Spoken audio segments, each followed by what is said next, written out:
Situation at present ಅಲ್ಲಿ ಹೇಗಿದೆ ಅನ್ನೋದನ್ನ ನೋಡೋಣ. ಸರೆಂಡರ್ ಕಾರ್ಡ್ ಅನ್ನ ತಗೊಂಡಿದ್ದೀನಿ. ಸರೆಂಡರ್ ಟು ಪ್ರಯರ್ ಅಂತ ಕೊಡ್ತಾ ಇದ್ದಾರೆ.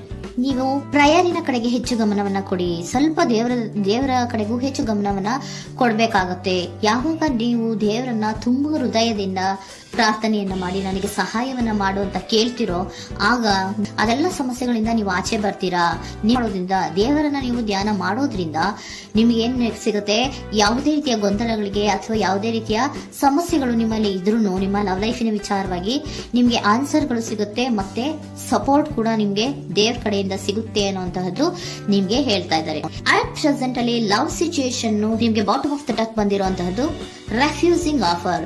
ಯಾವುದೋ ಕೆಲವೊಂದು ನಿಮ್ಮ ಲವ್ ಲೈಫಿನ ವಿಚಾರವಾಗಿ ಆಫರ್ಗಳನ್ನ ರೆಫ್ಯೂಸ್ ಮಾಡ್ತಾ ಇರುವಂತಹದ್ದು ಅಥವಾ ಮಿಸ್ಡ್ ಆಪರ್ಚುನಿಟಿ ಅನ್ನುವಂತಹದ್ದು ರೆಪ್ರೆಸೆಂಟ್ ಆಗ್ತಾ ಇದೆ.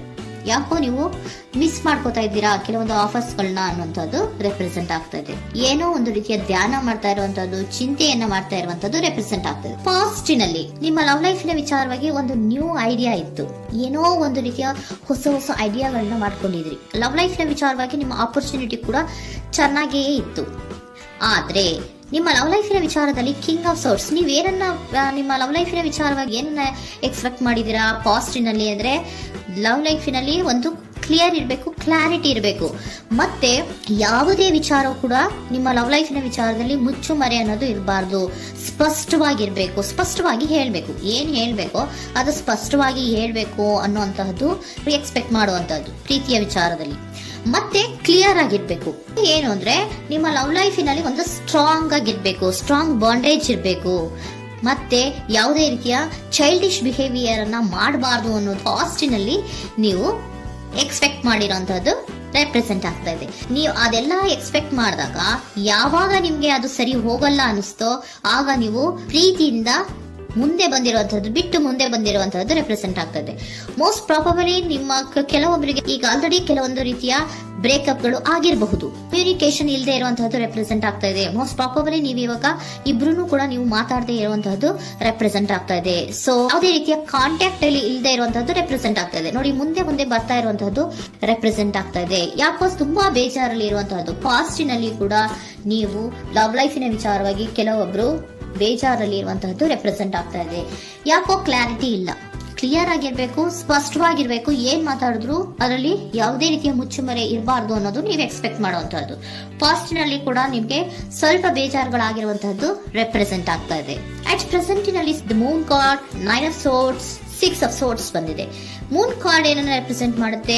ಇಲ್ಯೂಷನ್ ಅನ್ನ ರೆಪ್ರೆಸೆಂಟ್ ಮಾಡುತ್ತೆ, ಕೆಲವೊಂದು ರೀತಿಯ ಭ್ರಮೆಗಳನ್ನ ರೆಪ್ರೆಸೆಂಟ್ ಮಾಡುತ್ತೆ, ಆತಂಕಗಳನ್ನ ರೆಪ್ರೆಸೆಂಟ್ ಮಾಡುತ್ತೆ. ಮತ್ತೆ ನಿಮ್ಮ ಲವ್ ಲೈಫ್ ನ ವಿಚಾರದಲ್ಲಿ ಯಾವುದೇ ರೀತಿಯ ಸ್ಥಿರವಾಗಿ ಇಲ್ಲ, ಯಾವುದು ಕರೆಕ್ಟ್ ಆಗಿ ಇಲ್ಲದೆ ಇರುವಂತಹದ್ದು ನಿಮ್ಗೆ ರೆಪ್ರೆಸೆಂಟ್ ಆಗ್ತಾ ಇದೆ. ನೆಕ್ಸ್ಟ್ ಕಾರ್ಡ್ ಏನ್ ಬಂದಿದೆ? ಸೆಕೆಂಡ್ ಕಾರ್ಡ್ 9 ಆಫ್ ಸೋರ್ಡ್ಸ್ ಬಂದಿದೆ. ಇದರಲ್ಲೂ ಕೂಡ ನಿಮ್ಗೆ ಆತಂಕ ಇತ್ತು, ಇದರಲ್ಲೂ ಕೂಡ ಆತಂಕ ಇದೆ, ಭಯ ಇದೆ, ಕರೆಕ್ಟ್ ಆಗಿ ನೀವು ನಿದ್ರೆ ಮಾಡ್ತಾ ಇಲ್ಲ, ಯೋಚನೆ ಮಾಡ್ತಾ ಇರುವಂತಹದ್ದು ಈ ಎರಡೂ ಕಾರ್ಡ್ಗಳಲ್ಲೂ ರೆಪ್ರೆಸೆಂಟ್ ಆಗ್ತದೆ. ಇದರಲ್ಲೂ ಆತಂಕಗಳಿದೆ, ಇದರಲ್ಲೂ ಆತಂಕ. ಅಟ್ ಪ್ರೆಸೆಂಟ್ ನಲ್ಲಿ ಕೆಲವೊಂದು ರೀತಿಯ ವಿಚಾರಗಳಲ್ಲಿ ಭಯವನ್ನ ಪಡ್ತಾ ಇರುವಂತಹದ್ದು ರೆಪ್ರೆಸೆಂಟ್ ಆಗ್ತಾ ಇದೆ. 6 ಆಫ್ ಸೋರ್ಡ್ಸ್ ಕೂಡ ಏನಾಗ್ತಾ ಇದೆ? ಮೂವಿಂಗ್ ಆನ್, ಮುಂದೆ ಹೋಗ್ತಾ ಇರುವಂತಹದ್ದು, ಬೇಜಾರಿಂದ ನೀವು ಮುಂದೆ ಮುಂದೆ ಹೋಗ್ತಾ ಇರುವಂತಹದ್ದು ರೆಪ್ರೆಸೆಂಟ್ ಆಗ್ತಾ ಇದೆ. ಅಟ್ ಪ್ರೆಸೆಂಟಿನಲ್ಲಿ ಯಾವುದೇ ರೀತಿಯ ಸಮಾಧಾನದಿಂದ ಇದ್ದಿರುವಂತಹದ್ದು ಈ ರೀಡಿಂಗ್ ಗಳಲ್ಲಿ ಕಾಣಿಸ್ತಾ ಇಲ್ಲ.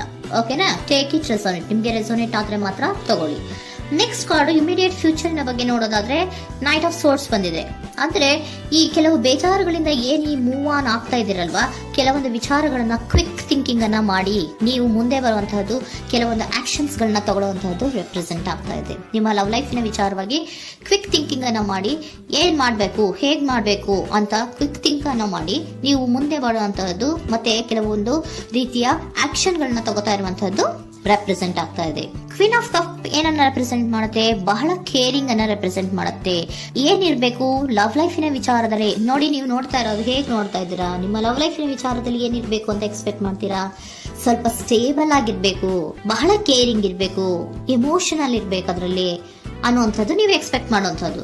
ಈ ನಿಯರ್ ಫ್ಯೂಚರ್ ನಲ್ಲಿ ನೀವು ಆ ರೀತಿ ಎಕ್ಸ್ಪೆಕ್ಟ್ ಮಾಡುವಂತಹದ್ದು. ನೆಕ್ಸ್ಟ್ ಕಾರ್ಡ್ ಬಂದಿರುವಂತಹದ್ದು ಏರೋಫೆಂಟ್ ಕಾರ್ಡ್ ಬಂದಿದೆ. ಏರೋಫೆಂಟ್ ಕಾರ್ಡ್ ಏನನ್ನ ರೆಪ್ರೆಸೆಂಟ್ ಮಾಡುತ್ತೆ? ಕೆಲವೊಂದು ವಿಚಾರಗಳ ಬಗ್ಗೆ ತಿಳ್ಕೊತಾ ಇರುವಂತಹದ್ದು, ಏನೋ ಕೆಲವು ವಿಚಾರಗಳ ಬಗ್ಗೆ, ನಿಮ್ಮ ಲವ್ ಲೈಫಿನ ವಿಚಾರಗಳ ಬಗ್ಗೆ ತಿಳ್ಕೊತಾ ಇದ್ದೀರಾ. ಏನಾಗಿದೆ, ಹೇಗಾಗಿದೆ, ಸ್ವಲ್ಪ ಆಕ್ಷನ್ಸ್ ಅನ್ನ ತಗೋಬೇಕು ಅಂದ್ರೆ ನಾನು ಸ್ವಲ್ಪ ಕೇರ್ ಅನ್ನ ಮಾಡಬೇಕು, ಸ್ಟೇಬಲ್ ಆಗಿರ್ಬೇಕು ಅಂದ್ರೆ ಸ್ವಲ್ಪ ನಾನು ಕೇರ್ ಅನ್ನ ಮಾಡಬೇಕು, ಆಕ್ಷನ್ ಅನ್ನ ತಗೋಬೇಕು ಅನ್ನೋಂತಹ ನಿರ್ಧಾರಗಳನ್ನ ನೀವು ಮಾಡ್ತಾ ಇರುವಂತದ್ದು ರೆಪ್ರೆಸೆಂಟ್ ಆಗ್ತಾ ಇದೆ. ಹಾಗಿದ್ರೆ ಏಂಜಲ್ ಗೈಡೆನ್ಸ್ ಏನ್ ಕೊಡ್ತಾರೆ? Are you ready? ನೀನು ರೆಡಿಯಾಗಿದ್ದೀರಾ ನೀವು ಅಂತ ಕೇಳ್ತಾ ಇದ್ದಾರೆ ಏಂಜಲ್ಸ್ಗಳು. ಅಂದ್ರೆ ಏನು, ನೀನ್ ಇಲ್ಲೇ ಕುತ್ಕೊಂಡು ಅಳ್ಕೊಂಡು ಬೇಜಾರು ಮಾಡ್ಕೊಂಡು ಕುತ್ಕೊಳ್ಳೋದು ಬೇಡ, ಸ್ವಲ್ಪ ನೀನು ಮುಂದೆ ಮೂವ್ ಆಗು.